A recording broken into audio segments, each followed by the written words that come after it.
Hello everyone, welcome back to my channel. आज के video में हम डिस्कस करेंगे foundation of nursing volume 2 BSc nursing second semester unit 5 elimination needs.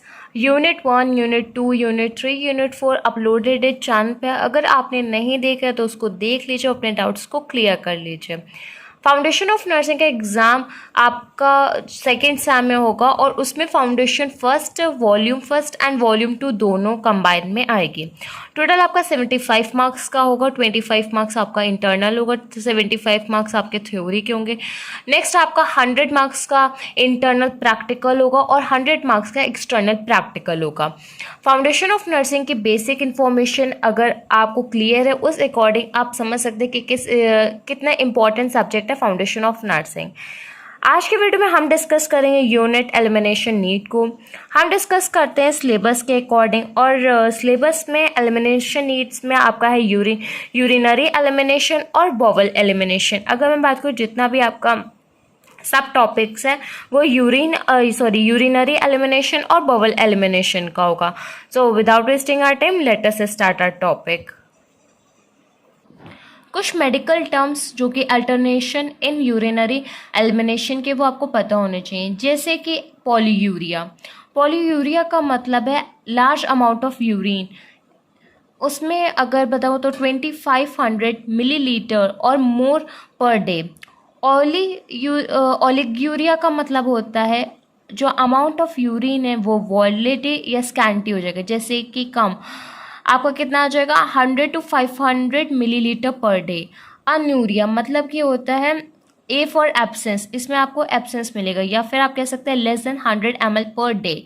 नाम से इसे क्लियर हो सकता है, और ये MCQ या फिर आप कह सकते हैं आपके वाइवा क्वेश्चन में हो सकता है, इसीलिए आपको इस पर ध्यान देना है। नॉक्ट्यूरिया, इसमें क्या होता है, जो इंक्रीज्ड फ्रिक्वेंसी है यूरिन की वो क्या रहेगी, नाइट में रहेगी। इसका एक सिंपल सा नॉक्ट्यूरिया में एन से नाइट आप समझ सकते हैं।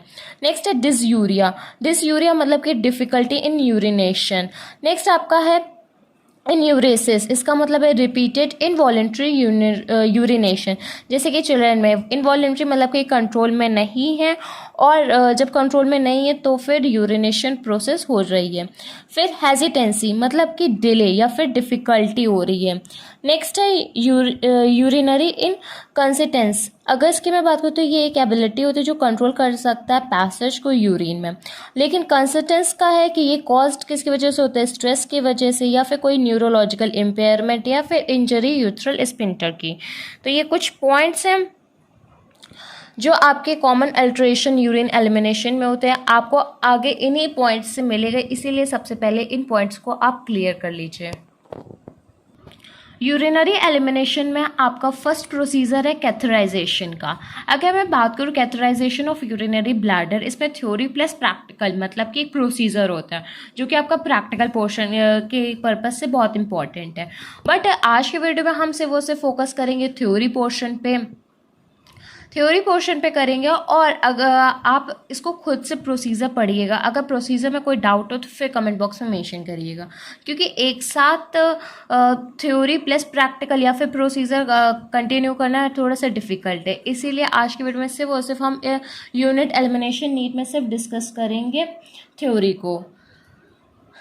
डेफिनेशन की अगर मैं बात करूँ तो urinary catheterisation is the introduction of a tube, उसी को हम लोग कहते हैं catheter, through the urethra into the urinary bladder to drain the bladder. Show the type of urinary catheter. आप डायग्राम देख के समझ सकते हैं कि किस तरीके से कैथेटर को इंसर्ट करते हैं।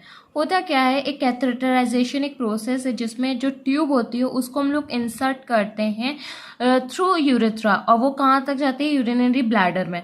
फिर उस ब्लैडर में जहाँ पे यूरिन स्टोर होता है वो ब्लैडर ड्रेन करता है और यूरिनरी बैग अटैच होता है।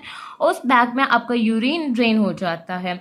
जो पेशेंट बेड रिडन होते हैं या अनकॉन्शियस होते हैं, जो बेड से नहीं हट सकते हैं या फिर बेड के पे ही रहते हैं, जिनको यूरिन या फिर वोवल एलिमिनेट करना होता है, तो उनके के लिए हम लोग क्या कर सकते हैं, तो यूरिन एलिमिनेशन के लिए हम लोग कैथेटराइजेशन यूज़ करते हैं। ऐसे सर्जरी टाइम पे भी हम लोग यूज़ कर सकते हैं। तो इसमें आप टाइप्स देख रहे हैं, इसमें टाइप्स हैं, जैसे सबसे पहले है राउंड एंडेड कैथेटर। इसमें क्या क्रॉस सेक्शंस आप डिफरेंस समझ सकते हैं। दूसरा आपका है डबल ल्यूमेन कैथेटर, इसमें ल्यूमेन कैसे डबल। अगर आपने हॉस्पिटल में कभी भी कैथेटराइजेशन करा होगा तो डबल ल्यूमेन कैथेटर देखा होगा। मैंने डबल ल्यूमेन कैथेटर का ही यूज़ करा है, और यूरिन पैक को हम लोग पहले अटैच करके फिर ही पेशेंट पे लगाते हैं। नेक्स्ट आपका ट्रिपल ल्यूमेन कैथेटर, फिर आपका है टाइमन कैथेटर, फिर आपका विस्टल टिप्ड कैथेटर। तो आप इसके क्रॉस सेक्शन देख रहे हैं, क्रॉस सेक्शन से डिफरेंस आपको क्लियरली विजन में पता चल रहा है कि क्या डिफरेंस है। नेक्स्ट हम डिस्कस करेंगे ब्लैडर इरिगेशन। ब्लैडर इरिगेशन या फिर कह सकते हैं वॉशिंग ऑफ यूरिनरी ब्लैडर। हम लोग स्ट्रीम ऑफ सॉल्यूशन का यूज़ करते हैं और उसके थ्रू से हम लोग अपने ब्लैडर को वॉश करते हैं। हम लोग यूज़ किसका करते हैं, कैथेटर ट्यूबिंग का या फिर फनल का। पर्पस क्या है, ब्लैडर इरिगेशन ऐसा क्यों करते हैं, इससे हमारा ब्लैडर क्लीन हो जाता है और जो भी हमारी यूरिन में बैक्टीरिया होते हैं वो क्या हो जाते हैं, डिकम्पोज हो जाते हैं। मेडिकेशन के लिए यूज़ करते हैं, जैसे जो बैक्टीरिया ब्लैडर की लाइनिंग है उस पर कभी कभी बैक्टीरिया माइक्रो ऑर्गेनिज्म प्रेजेंट होते हैं, उसके लाइनिंग पे हम लोगों को मेडिकेशन करना है एंटीसेप्टिक के, तो हम लोग उसके ब्लैडर इरिगेशन के थ्रू से कर सकते हैं। हम लोग ब्लैडर को प्रिपेयर कर सकते हैं सर्जरी के, as a pre operative measure में भी हम लोग ब्लैडर इरिगेशन का यूज़ करते हैं। आप फिगर 5.12 देख रहे हैं जिसमें ब्लैडर इरिगेशन डायग्राम है। इसमें आप देख रहे हैं एक इरिगेशन बैग है, उसमें ड्रिप चैम्बर है, क्लैंपिंग के भी है और ब्लैडर से उसको अटैच कर रहा है। इसमें यूज़ क्या कर रहा है, ट्रिपल ल्यूमेन का कैथेटर यूज़ कर रहा है, और जो आप ट्यूब इन्फ्लेट बल्ब बैलून देख रहे हैं वो है, ड्रेनिंग ट्यूब है और ड्रेनेज बैग है, और ट्यूबिंग जो है वो इरिगेट पोर्ट में है। इस डायग्राम से आपको क्लियर होगा कि कैसे ब्लैडर इरिगेशन करते हैं। ब्लैडर इरिगेशन के लिए कौन से सॉल्यूशन का यूज़ करते हैं, NS यूज़ करते हैं 0.9%, boric acid solution, boric acid solution 2%, sterile water acetic acid ratio क्या है 1:4000 जो कि ट्रीट करेगा सीडोसोमोनास इन्फेक्शन का। सोडियम नाइट्रेट, ऐसे बहुत सारे सॉल्यूशन जो आप यूज़ करते हैं ब्लैडर इरिगेशन में। ब्लैडर इरिगेशन के इक्विपमेंट्स और प्रोसीजर बुक में क्लियरली मेंशन है, आफ्टर के भी मेंशन है। प्रोसीजर आप खुद से करिएगा, अगर कोई भी प्रोसीजर में प्रॉब्लम है तो प्लीज़ आप कमेंट बॉक्स में मेंशन कर दीजिएगा। मैं प्रोसीजर की सेपरेट वीडियो हर एक यूनिट की आपके साथ ज़रूर शेयर करूँगी। नेक्स्ट टॉपिक है कलेक्टिंग यूरिन स्पेसिमेन। कोई भी ऑब्जर्वेशन या कोई भी टेस्टिंग होती है तो पर्सन कि यूरिन को हम लोग क्या करते हैं, स्पेसिमेन के लिए कलेक्ट करते हैं, जिससे हम लोग उनको क्या कर सकें, चेक कर सकें। डेफिनेशन क्या है, urine analysis in which the component of urine are identified is part of every client assessment at the beginning and during an illness. मतलब कि कोई भी पेशेंट जब बीमार होता है पहले या बाद में, हम लोग उसके यूरिन की टेस्टिंग करते हैं जिससे हम लोग आइडेंटिफाई कर सकते हैं। पर्पस क्या, डायग्नोस्टिक्स में हेल्प करता है, प्रोग्रेस देखते हैं और साथ ही साथ ऑब्जर्व करते हैं कि क्या इफेक्ट स्पेशल ट्रीटमेंट ड्रग्स का है, और जनरल हेल्थ पेशेंट की एसेस करते हैं, इन्वेस्टिगेशन करते हैं नेचर पे, और डायग्नोसिस और ट्रीटमेंट द डिसीज़ में कलेक्टिंग यूरिन स्पेसिमेन का हेल्प करते हैं। एक ओवरव्यू के थ्रू से मैंने आपको एक्सप्लेन कर दिया कि किस तरीके से क्या इंपॉर्टेंस है और क्या उसकी डेफिनेशन है। प्रिंसिपल्स, प्रोसीजर और नर्सिंग अलर्ट आपको अपने आप से करना है। कोई भी प्रॉब्लम हो तो मेंशन करिएगा तो मैं प्रोवाइड कर दूंगी, क्योंकि एक वीडियो में दोनों साथ में कवर अप करना मुश्किल है, क्योंकि प्रोसीजर में हर एक चीज़ आपको अलग से एक्सप्लेन करनी चाहिए। प्रोसीजर में बहुत ज़्यादा एक्सप्लेनेशन का होता है, लेकिन अभी के वीडियो में हम डिस्कस कर रहे थ्योरी, तो हम यूनिट 5 का पूरा कंप्लीट करेंगे थ्योरी। प्रोसीजर आप खुद से कंप्लीट करिएगा। अगर कोई भी प्रोसीजर में डाउट हो आप कमेंट बॉक्स में मेंशन करिएगा। नेक्स्ट टॉपिक है 24 hour urine collection of 24 hour urine specimens. इसका मतलब क्या है, कलेक्शन करेंगे हम लोग यूरिन का किसमें 24 आवर्स में, without any spill as of wastage, मतलब कि वेस्टेज में नहीं है। पर्पस क्या है, to detect kidney and cardiac condition, हम लोग किडनी और कार्डियक मतलब कि हार्ट कंडीशंस को एसेस करेंगे, डिटेक्ट करेंगे। मेजर करेंगे टोटल यूरिन में कितना प्रोटीन है और कितना क्रिएटिनिन लेवल है। मेजर करेंगे टोटल यूरिन में इलेक्ट्रोलाइट्स और ketogenic steroid drug, vitamin. Normal characteristics urine का क्या होता है, वॉल्यूम देखेंगे, appearance, odour, colour, reaction, specific gravity and constituent of urine. Specific gravity आप ज़रूर याद रखिएगा, क्योंकि जब ऑस के टाइम पे जब क्वेश्चन पूछे जाते हैं तो 24 आवर यूरिन कलेक्शन का मोस्ट इंपॉर्टेंट क्वेश्चन है स्पेसिफिक ग्रेविटी। हम लोगों से भी पूछा गया था, और स्पेसिफिक ग्रेविटी उस टाइम पे तो हम लोगों को नहीं पता था, लेकिन जब एक्सटर्नल एग्जामिनेशन का था तब तक हम लोगों को इंटरनल से एक आइडिया लग गया था। इसीलिए मैं आपसे कहूँगी कि आप स्टार्टिंग से जो इंपॉर्टेंट चीज़ है उन पर ध्यान दीजिएगा। और जो स्पेसिफिक ग्रेविटी होती है यूरिन की वो 1.010 से 1.020 तक होती है, इस चीज़ का आप ध्यान दीजिएगा। नेक्स्ट हम लोग पेशेंट को प्रिपेयर करते हैं, इक्विपमेंट रेडी करते हैं, प्रोसीजर करते हैं आफ्टर का। प्रोसीजर्स में बहुत ही सिंपल है। पहले स्टार्टिंग में यूरिन कलेक्शन से पेशेंट को बता देंगे कि वो बिल्कुल भी अवॉइड ना करे। साथ ही में डिस्कार्ड का सैंपल करने पे नोट करते हैं, टाइम का डॉक्यूमेंटेशन करते हैं, एडवाइस करते हैं कि स्पिल ना करे यूरिन को। और साथ ही साथ ये यूरिन ओवर नेक्स्ट 24 आवर तक क्या होगा, लार्ज कंटेनर में कलेक्ट करा जाएगा। कलेक्ट करने के बाद में फिर पेशेंट को इंस्ट्रक्ट किया जाएगा कि वो अब अवॉइड कर सकता है या फिर स्पेसिमेन के साथ में, मतलब उसको भी इंक्लूड कर लिया गया है। तो प्रोसीजर्स का बहुत ही सिंपल सा है, और इसकी मैंने डेफिनेशन, नॉर्मल कैरेक्टरिस्टिक्स को डिस्कस कर लिया। नेक्स्ट आपका टॉपिक है urine culture, collection of mid stream specimen of urine without containing container and urine specimen. अब यूरिन कल्चर में डिफरेंस क्या है, अब यूरिन कल्चर की डेफिनेशन से आपको क्लियर होगा। इसमें हम लोग कलेक्शन तो कर रहे हैं स्पेसिमेन का, यूरिन का, लेकिन कोई भी कंटेनर और कोई भी यूरिन स्पेसिमेन की बगैर। इसका पर्पस क्या है, ये इससे हम लोग अनकंटामिनेटेड यूरिन स्पेसिमेन का कलेक्शन करते हैं।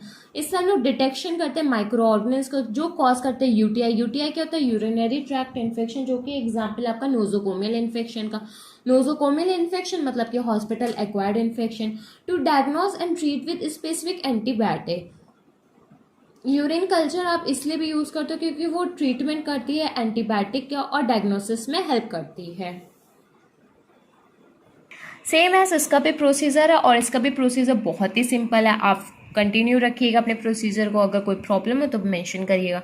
नेक्स्ट है यूरिन टेस्टिंग। अगर मैं बात करूँ यूरिन टेस्टिंग, इसमें यूरिन का एनालिसिस करते हैं, कंप्राइज करते हैं, टेस्टिंग रिएक्शन करते हैं, ग्रेविटी देखते हैं, एल्बुमिन, शुगर बाइल देखते हैं, एसीटोन, पस, बहुत सारे ऐसे टेस्टिंग करते हैं यूरिन से, जिससे हम लोग यूरिन को एनालाइज करके ये चेक करते हैं डिजीज कंडीशन के लिए। इसमें भी कैरेक्टरिस्टिक्स अलग होती हैं, और ये कैरेक्टरिस्टिक्स आपको पता होनी चाहिए कि यूरिन टेस्टिंग की क्या होती है और यूरिन 24 आवर सैम्पलिंग की क्या होती है। Volume, appearance, odour, colour, reaction, specific gravity, constituent, ये सब डिफरेंस में रहता है। अगर आप देखोगे स्पेसिफिक ग्रेविटी अभी हम लोगों ने पीछे डिस्कस करा, वो 1.0102 टू 1.020 तक थी, बट इसमें कितनी 25 तक है। तो ये डिफरेंस इस पॉइंट का आपको मेंशन कर लेना है और याद भी रखना है कि क्या डिफरेंस है। यूरिन टेस्टिंग की पर्पस की अगर मैं बात करूँ तो ये डिटेक्ट करता है रिएक्शन को, ये शुगर को डिटेक्ट करता है, ये डिटेक्ट करता है प्रोटीन को, एसीटोन को, बाइल को, पस सेल्स को और ब्लड को, इन सब को डिटेक्ट करता है। और इन सब के डिटेक्ट से आपको क्या होता है, डिजीज कंडीशन क्लियर हो जाती है। नेक्स्ट कैरेक्टरिस्टिक्स नॉर्मल यूरिन की तो आपको क्लियर है।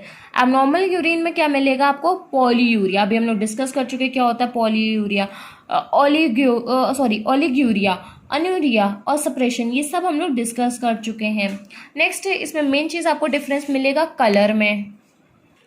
अगर कलर ग्रीन या फिर ब्राउनिश येलो है तो इसका मतलब बाइल साल्ट्स या फिर बाइल पिगमेंट का प्रेजेंस है। रेडिश ब्राउन है तो आपको यूरो बिलिनोजन मिलेगा। ब्राइट रेड है तो लार्ज अमाउंट में फ्रेश ब्लड प्रेजेंट है। स्मोकी ब्राउन है तो ब्लड पिगमेंटेड है। मिल्क वाइट है तो उसमें चाइलोयूरिया, या फिर आप कह सकते हैं ये किसकी वजह से होता है, आपके फाइलेरिसिस, उसी को हम लोग कहते हैं एलिफेंटिएसिस। अपीयरेंस कैसे रहेगा, म्यूकस, पस, स्टोन्स, यूरिक एसिड।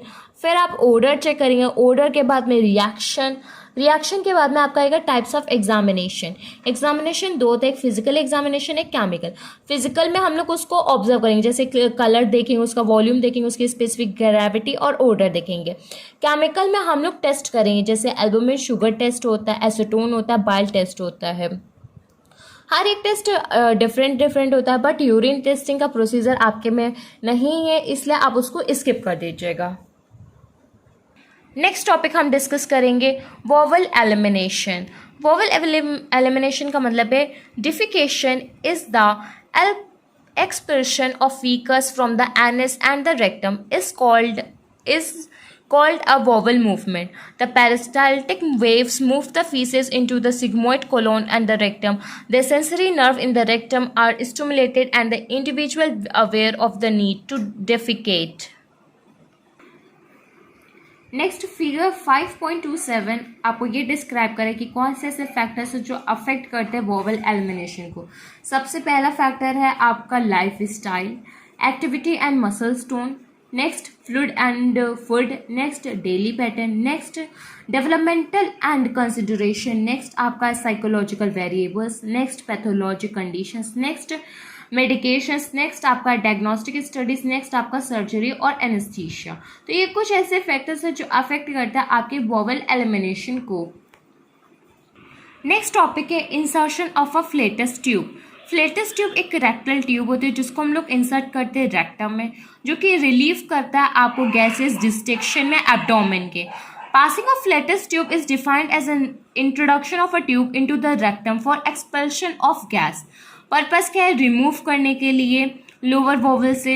रिलीफ क्या मिलता है हम लोगों को? एब्डोमिनल डिस्टेशन में। यूज करते हैं to giving a retention enema, मतलब कि एनेमा से पहले हम लोग फ्लेटस ट्यूब का यूज़ करते हैं।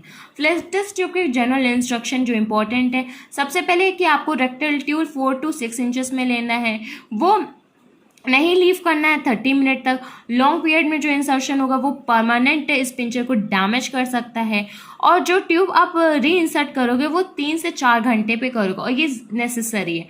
फ्लेटस ट्यूब एक ये डायग्राम इसमें आप देख सकते हैं फ्लेटस ट्यूब कैसी है। ये एक रीयूजेबल रबर की ट्यूब होती है जो कि यूज करते हैं रिमूवर ऑफ फ्लेटस में।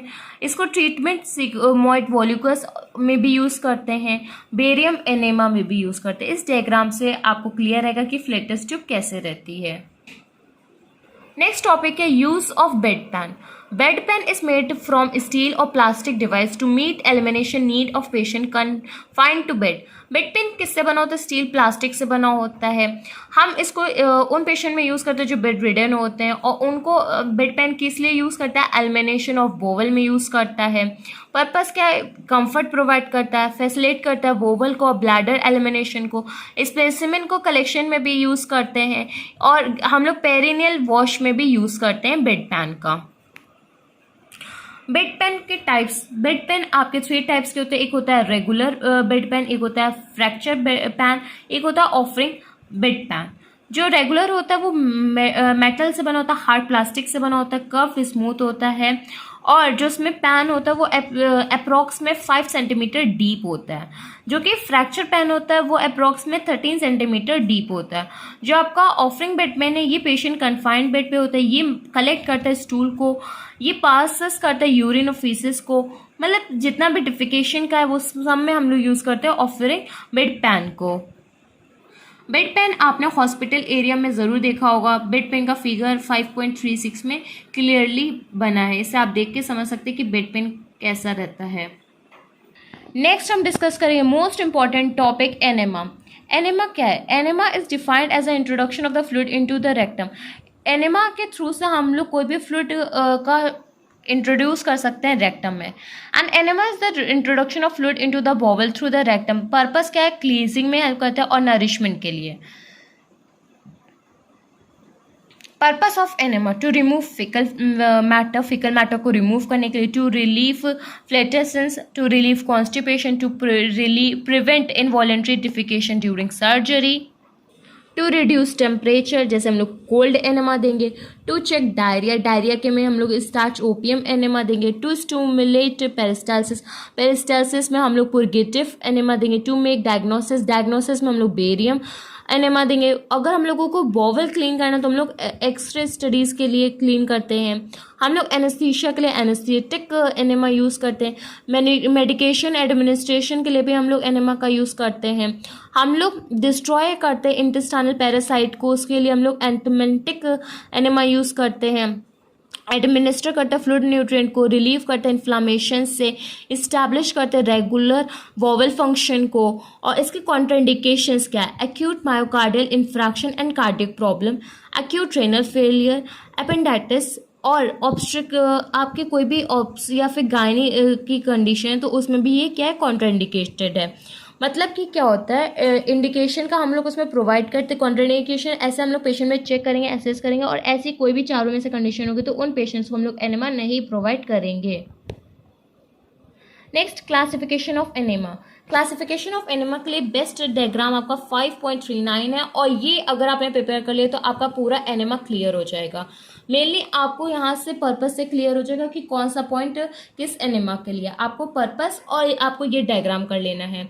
ये एनेमा मोस्ट इंपॉर्टेंट है आपके वाइवा, आपके थ्योरी और आपके ऑस्की से रिलेटेड। आप अगर लॉग बुक सिग्नेचर भी कराएंगे तो उसमें आपको एनेमा टॉपिक तो ज़रूर मिलेगा। एनेमा आपका दो टाइप्स का होता है, एक होता है आपका नॉन रिटेंटिव, एक होता है रिटेंटिव। जो आपका नॉन रिटेंटिव होता है उसी को हम लोग एक्सपेलिंग कहते हैं, और जो आपका रिटेंटिव होता है उसको हम लोग कहते हैं नॉन एक्सपेलिंग। नेक्स्ट, जो आपका नॉन रिटेंटिव एक्सपेलिंग जिसको हम लोग कहते हैं वो दो में डिवाइड होता है, एक लार्ज में एक स्मॉल में। लार्ज में वो अब सब टॉपिक्स में आ जाता है अपने 5 में, जैसे कि पुरगेटिव में हम लोग सोप और वाटर का यूज़ करेंगे। क्लीजिंग में हम लोग एनएस और प्लेन वाटर का यूज़ करेंगे। कार्मिनेटिव में हम लोग टर्पेंटाइन या फिर सोप सॉल्यूशन, मिल्क या फिर मोलेसेस का यूज़ करेंगे। डायग्नोस्टिक में हम लोग बेरियम सल्फेट, कोल्ड में हम लोग आइस वाटर का यूज़ करेंगे। और अगर हम लोग नॉन रिटेंटिव स्मॉल की बात करें तो हम लोग उसमें 3 यूज़ करेंगे, एक होता है पुरगेटिव, एक होता है आपका एंथेमेटिक, एक होगा आपका एस्ट्रिजेंट। अगर मैं बात करूँ पुरगेटिव तो उसमें आप ऑयल कंपाउंड ग्लिसरीन यूज़ करेंगे। नेक्स्ट है एंथेमेटिक में क्या आप यूज़ करेंगे? कोशिया यूज़ करेंगे, हाइपरटोनिक सेलाइन यूज़ करेंगे। एस्ट्रिजेंट में आप यूज़ करेंगे tannic acid, silver nitrate and Alam. Small लेकिन आपका क्या आएगा? रिटेंटिव। अभी हम लोग क्या स्मॉल डिस्कस करेंगे, नॉन रिटेंटिव। स्मॉल में आएगा आपका, इसमें 4 आएंगे, एक आएगा आपका न्यूट्रिएंट, एक आपका आएगा इमोलिएंट, एक आएगा स्टिमुलेंट, एक आएगा आपका सेडेटिव। आप न्यूट्रिएंट में यूज़ करोगे एनएस ग्लूकोज 5%, इमोलिएंट में स्टार्च मोलिकेज यूज़ करोगे, स्टिमुलेंट में कॉफ़ी या फिर ग्लूकोज 5% एंड ब्रांडी। सेडेटिव में आप क्या यूज़ कर सकते हो? पोटेशियम ब्रोमाइड यूज़ कर सकते हो, स्टार्च ओपियम यूज़ कर सकते हो। इसमें कुछ समझाने जैसी चीज़ नहीं, इसमें से वो सिर्फ डेफिनेशन, एनेमा की पर्पस, कॉन्ट्राइंडिकेशन और क्लासिफिकेशन इंपॉर्टेंट है। ये सब चीज़ें आपको लर्न करनी पड़ेगी एनेमा में। अगर आपने ये फिगर लर्न कर लिया तो आपको एनेमा बिल्कुल क्लियर हो जाएगा। मेरे अकॉर्डिंग ये फिगर आप बिल्कुल अच्छे से लर्न कर लीजिएगा। पर्पस के थ्रू से आपको बिल्कुल क्लियर हो गया होगा कि क्या होता है एनेमा। प्रोसीजर आपको खुद से करना। अगर प्रोसीजर में कोई भी प्रॉब्लम हो, आपको प्रोसीजर नहीं मिला तो आप कमेंट बॉक्स में मेंशन कर दीजिएगा, प्रोसीजर की प्रॉब्लम हम सॉल्व कर देंगे। नेक्स्ट आपका टॉपिक है वोवल वॉश या फिर आप कह सकते हैं क्लोनिक लेवेज। इसमें क्या होता है? वोवल इरिगेशन भी हम लोग इसको कहते हैं। इसमें हम लोग वॉश करते हैं कोलोन को, जिससे फीकस को हम लोग एक्सपेल आउट करते हैं। पर्पस क्या है? इसको हम लोग डायग्नोस्टिक एग्जामिनेशन की वजह से प्रिपेयर करते हैं। रिलीफ मिलता है इन्फ्लामेशन से, स्टिमुलेट करते हैं पेरिस्टाल्सिस मूवमेंट को, सप्लाई करते हैं फ्लूइड इलेक्ट्रोलाइट्स को, डाइल्यूट करते हैं टॉक्सिक एजेंट्स को, क्या करते हैं? रिमूव करते हैं। टेम्परेचर को भी रिड्यूस करते हैं, रिलीफ देते हैं फीकल इनकंटिनेंस को, सप्लाई करते हैं मेडिकेशंस को लोकली। कॉन्ट्राइंडिकेशंस भी हैं। ऐसे कौन से में हम लोग इनको वोवल वॉश नहीं कर सकते? जैसे कि rectal infection, fistula in anus, painful bleeding haemorrhoids, painful skin lesions around the anus, massive carcinoma और tumour of the rectum, loose sphincter, polyps and diverticula of the intestine. अगर ऐसी कोई भी कंडीशन है पेशेंट में, असेसमेंट में आप देखेंगे तो फिर हम उसको नहीं प्रोवाइड करेंगे वोवल वॉश। कौन कौन सा सॉल्यूशन है जो आप यूज़ कर सकते हैं वोवल वॉश के प्रोसीजर में? Tap water, cold water, normal saline, sodium bicarbonate, percent है 1 to 2%, एंटीसेप्टिक सॉल्यूशन। नेक्स्ट आपका रेशियो में प्रेजेंट है KMnO4 1:5000, boric boric solution 1 to 2%, tannic acid 1:100, आलम आपका 1:100। नेक्स्ट आपको टेम्परेचर पे ध्यान देना है। टेम्परेचर क्लीजिंग पर्पस का आपका रहेगा 40 डिग्री सेल्सियस या फिर फ़ारेनहाइट में 104। थर्मल इफेक्ट पे आपको फ़ारेनहाइट में रहेगा 115 तक और सेल्सियस में 46 सेल्सियस तक। रिड्यूसिंग टेम्परेचर आपका 90 फ़ारेनहाइट रहेगा और सेल्सियस में 32 डिग्री सेल्सियस रहेगा। नेक्स्ट इसका प्रोसीजर है, इक्विपमेंट्स हैं, ये आपको खुद से करना है। अगर कोई भी प्रॉब्लम हो तो आप मेंशन कर दीजिएगा। नेक्स्ट टॉपिक हम डिस्कस करते हैं स्टूल। उसी में हम लोग आ जाएगा आपका सब टॉपिक रूटीन और कल्चर में। Collection of stool specimen for specific और रूटीन टेस्ट, मतलब कि अब हम अभी तक हम लोग यूरिन कलेक्शन देख रहे थे, अब हम लोग एग्जामिनेशन के लिए स्टूल का कलेक्शन देखेंगे। पर्पस क्या है? आइडेंटिफाई स्पेसिफिक पैथोजन, कोई भी पैथोजन प्रेजेंट है या नहीं है तो इस टेस्ट से क्लियर हो जाएगा। डिटरमाइन करेंगे प्रेजेंस ऑफ ब्लड का, कोई ब्लड प्रेजेंस तो नहीं है, ओवा या पैरासाइट्स तो नहीं प्रेजेंट है। डिटरमाइन करेंगे प्रेजेंस ऑफ फैट का, ग्रॉस एग्जामिनेशन करेंगे स्टूल कैरेक्टरिस्टिक्स का। नॉर्मल कैरेक्टरिस्टिक्स फीचर्स के क्या है? Colour, odour, frequency, quantity, composition stool. आप स्क्रीन में देख रहे हैं कलर क्या है? Light to dark brown. Odour क्या? Pungent smell. फ्रीक्वेंसी क्या? 1 to 2 times per day. Quantity क्या? 4 to 5 ounces per day. Composition क्या? About 30% water. स्टूल इन्फेंट में क्या है? बर्थ में क्या है? डार्क ग्रीन का है। क्यों है? क्योंकि उसमें मिकोनियम प्रेजेंट है। और एबनॉर्मल में अगर मैं बात करूँ तो कलर आपको, अगर ये बहुत इंपॉर्टेंट है, अगर आपको टैरी ब्लैक स्टूल्स मिल रहा है इसका मतलब आपके अपर जीआई ट्रैक्ट में ब्लीडिंग है। अगर आपको ब्लैक कलर स्टूल मिल रहा है तो आपको एडमिनिस्ट्रेशन हुआ आयरन का या चारकोल का या फिर मैं लेना है। या फिर अगर आपका जो स्टूल है वो क्ले कलर का है तो उसमें ऑब्स्ट्रक्शन है किसमें? फ्लो ऑफ बाइल का। अगर वाइट कलर का है तो प्रेजेंस है बेरियम सॉल्ट का या फिर आपने कोई टेस्ट कराया बेरियम का डायग्नोस्टिक के उसके बाद का है। ऑर्डर आपको कैसे मिलेगा? फोल स्मेल मिलेगा डेसेंट्री और मेलेना में। फ्रीक्वेंसी क्या है? डायरिया में इंक्रीज्ड मिलेगी और कॉन्स्टिपेशन में डिक्रीज फ्रीक्वेंसी मिलेगी। कंसिस्टेंसी, वाटरी स्टूल आपको डायरिया में मिलेगा, राइस वाटरी स्टूल आपको कोलेरा में मिलेगा। पी सूप स्टूल आपको टिपिकल या फिर फीवर में मिलेगा या फिर टाइफॉइड फीवर में मिलेगा। नेक्स्ट अपीयरेंस क्या है? फ्रेश ब्लड आपको लार्ज अमाउंट मिल रहा है तो ब्लीडिंग पाइल्स है। अगर आपको ब्लड म्यूकस स्टूल में मिल रहा है तो आपको अमेबिक या फिर बेसिलरी डायसेंट्री है। वॉर्म सेगमेंट्स या फिर वॉर्म्स स्टूल में है तो पैरासिटिक सिस्ट या फिर ओवा या कोई लार्वे है। तो इस तरीके से आप खुद से ऑब्जर्व करके देख सकते हैं कि एबनॉर्मल है कि नॉर्मल है।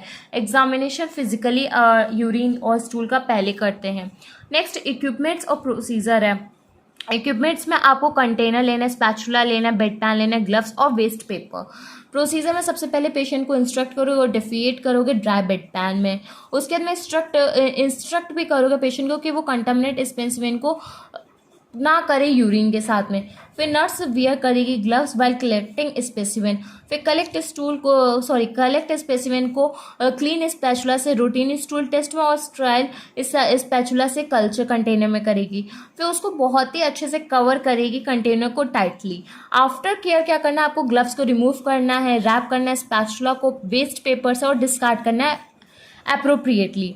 लेबल करना स्पेसिमेन कंटेनर को नेम से, हॉस्पिटल नंबर से, इस डेट से। सेंड करना लेबोरेटरी इमिडिएटली। उसके बाद में रिप्लेस करना है इक्विपमेंट्स को आफ्टर क्लीजिंग। रिकॉर्ड करना है प्रोसीजर को या फिर आप कह सकते हैं डॉक्यूमेंटेशन कंप्लीट करना है। नेक्स्ट है